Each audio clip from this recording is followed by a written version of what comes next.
Sir, ഈ സങ്കല്പത്തിനനുസൃതമായി വിഴിഞ്ഞം കൊല്ലം പുനലൂർ വളർച്ചാ ത്രികോണം VKPGT എന്ന പുതിയ പദ്ധതി പ്രഖ്യാപിക്കുകയാണ്. ധനമന്ത്രി KN ബാലഗോപാലിന്റെ ബഡ്ജറ്റ് പ്രസംഗത്തിലെ ഒരു വമ്പൻ പ്രഖ്യാപനം, പ്രത്യേകിച്ച് തെക്കൻ കേരളത്തിനായുള്ള ഒരു വമ്പൻ പ്രഖ്യാപനമാണ് നിങ്ങളിപ്പോൾ കണ്ടത്. വിഴിഞ്ഞം ആസ്ഥാനമാക്കിക്കൊണ്ട് വിഴിഞ്ഞം കൊല്ലം പുനലൂർ വളർച്ചാ ത്രികോണം പ്രഖ്യാപിച്ചിരിക്കുകയാണ് സംസ്ഥാന സർക്കാർ. VKPGT എന്ന പേരിൽ അവതരിപ്പിക്കപ്പെട്ട ഈ പദ്ധതിയുടെ കൂടുതൽ വിശദാംശങ്ങൾ ധനമന്ത്രി തന്നെ അദ്ദേഹത്തിന്റെ ബഡ്ജറ്റ് പ്രസംഗത്തിൽ വിശദീകരിക്കുന്നുണ്ട്. നമുക്ക് അദ്ദേഹത്തിന്റെ വാക്കുകൾ ആദ്യം ഒന്ന് കേട്ടുവരാം.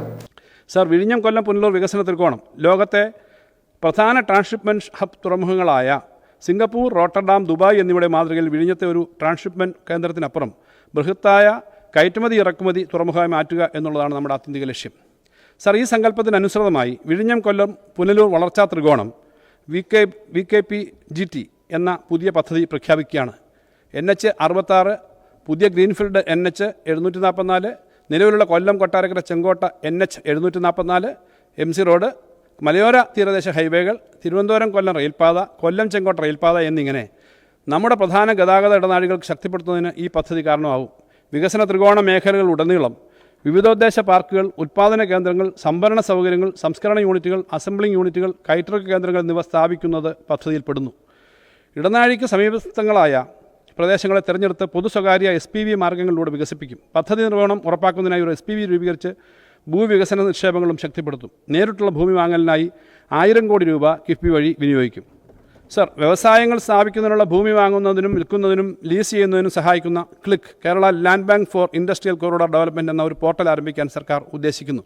സിംഗപ്പൂർ, റോട്ടർഡാം, ദുബായ് മാതൃകയിൽ ആരംഭിച്ച ഈ പദ്ധതി സംസ്ഥാന സർക്കാരിൻ്റെ ഒരു അഭിമാന പദ്ധതിയാണ് അവതരിപ്പിക്കപ്പെട്ടിരിക്കുന്നത്. അതോടൊപ്പം എടുത്തു പറയേണ്ട ഒരു കാര്യം, വിഴിഞ്ഞം വളരുന്നതിനനുസരിച്ച് കൊല്ലം, തിരുവനന്തപുരം ജില്ലകളിലേക്ക് കൂടി അവയെ സംയോജിപ്പിച്ചുകൊണ്ട് അവിടെ ഒരു വ്യാവസായിക ഹബ്ബാക്കി വളർത്തുക എന്ന ലക്ഷ്യത്തോടെയാണ് സംസ്ഥാന സർക്കാർ ഈ പദ്ധതി അവതരിപ്പിച്ചിരിക്കുന്നത്. ഈ പ്രദേശങ്ങളിൽ നേരിട്ടുള്ള ഭൂമി ഏറ്റെടുക്കലിന് വേണ്ടി മാത്രം ഈ പദ്ധതിക്കായി 1000 കോടി രൂപയാണ് സംസ്ഥാന സർക്കാർ ഈ ബഡ്ജറ്റിൽ തന്നെ അനുവദിക്കുന്നത്.